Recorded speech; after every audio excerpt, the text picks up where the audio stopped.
لکه څرنګه چې تاسو ته پته ده چې نن د راځو ته د خوشحالۍ ورځ ده د 14 اګست د پاکستان د وروستۍ ورځ ده او په ټولو مختلفو سیمو کې خلک راوتلي دي خوشحالي لمانځي دغه شانته دلته په اسلام آباد کې ډېر زیات خلک راوتلي دي خلک راغلي دي د بهر نه د مختلفو سیمو نه خلک راغلي دي نو خپل هم ماشومان راوړي دي راځو ته خوشحالي محسوس کوي خو زه خپل نیمګړی هغه ویلې چې د مو د شمالي وزیرستان عوام چې څومره هم دي هغه نیم په افغانستان کې نیم د پاکستان په مختلفو سیمو کې ډېر د مشکلات سره مخامخ ژوند تېروي و زه د ملک هغه حکمرانون هغه مشرون هغه لیډرون ته نن دغه و ریکویسټ کوم چې مهرباني ده وشي چې څومره و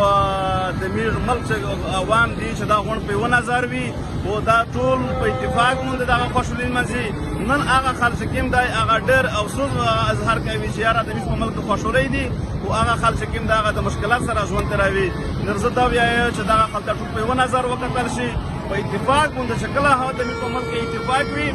یو سره هغه د کار د غلامۍ نظر نه وکړي ویل چې پاکستان د چا ناکام نه ده انشاءالله خو چې کله هغه د اتفاق کوي د امیر مخکې مزار نشي کړای زه دا هغه د خلکو څنګه یایم چې دا د دې سره تړلې خبرې دي دا ټول په دې پورې دي چې کله هغه د اتفاق ورولي اتفاق وکړای شي چې کله